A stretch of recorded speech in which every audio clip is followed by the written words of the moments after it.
Now, much like sports betting, online political prediction markets like electionbettingodds.com are closely tracking the minute-by-minute changes in the odds. So take it with a grain of salt, but here's where things currently stand. VP Harris has the slightest edge here with a 51.6% chance of being the next president.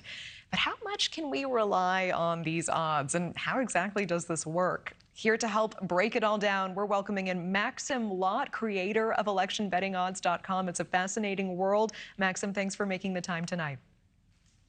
Hi, great to be here. Okay, so your site has VP Harris winning by odds just slightly better than a coin flip at this point. How do you calculate the chance of a candidate winning? Yeah, so you have people betting on this all over the world, and basically the amount bet and the odds that are set, you can convert them into a percentage.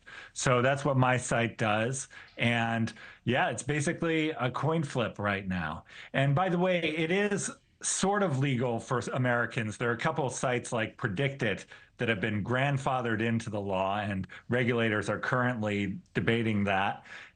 So there are some Americans who trade on this too. Fascinating. Okay, but your site are people abroad who are betting on this, but it's okay for you to be profiting off of it. That's my site aggregates from all over the world, so people don't actually bet on electionbettingodds.com. Okay. We just take the information, and it's almost like a stock market for elections. Thank you for clarifying. And I know it's been tracking political races since 2016. What is your track record? Yeah, it's good. So we've tracked every state in all the major elections since 2016. So that adds up to a lot of races. And you can see that when the people betting money, when they say there's a 70% chance that a state will go for so-and-so or that so-and-so will win the election, it actually happens about 70% of the time. And you can graph it out and see each thing. And so they're very accurate. It's just like the stock market, which is very good at allocating resources across the economy. This is very good at predicting things. So it's a kind of cool new technology almost as a way of thinking about it to let us know what's going to happen. Unfortunately, right now it's 50-50. Yeah, no, can I ask, did your website predict the last presidential election correctly?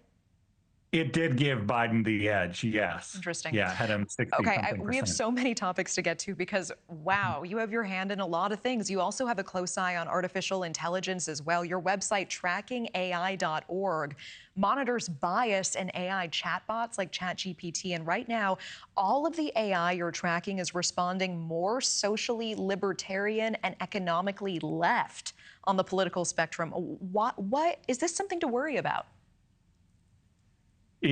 Definitely, they show a lot of bias. They show the same bias, these artificial intelligences, that you see in, academic publications, in a lot of the mainstream press.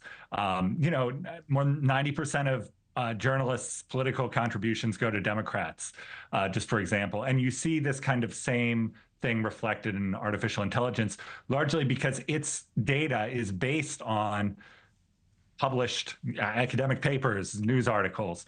And so if the New York Times is biased, the AI will be biased too. That's one way to think about it. So they're all biased. Elon Musk has done some work to make Grok, that's his AI, slightly less left-wing, but it's only slightly, which just shows like if the original data it's trained on is left-wing, the AI will be left-wing too. Yeah, it could be a problem because people are using this every day, to answer questions. It's fascinating. And I know trackingai.org is also giving AI models IQ tests as well. With a major development this month, OpenAI's new model tested at an IQ of over 120. So just to put that in perspective, the average human IQ is 100. It appears this, AI is only getting smarter. Do you think we should be worried about that? Yeah, I think we should be. I was kind of shocked by these new results. I started tracking them 6 months ago when the smartest AI got 100 IQ, which is already impressive, but it's no better than the average human. So yeah, just 2 weeks ago, OpenAI released this new model. It's called O1. Anyone who's a paying user there can try it. And when it comes to math, computer coding, logic, it's brilliant. I mean, it got over 120 on this IQ test. It didn't quite ace it, but it did really well. And if that trend continues, AIs might start to become smarter than all of us, and then all bets are off. Thanks for watching. Go to joinnn.com to find NewsNation on your screen. And don't forget to click the red subscribe button below to get more of NewsNation's fact-driven, unbiased coverage.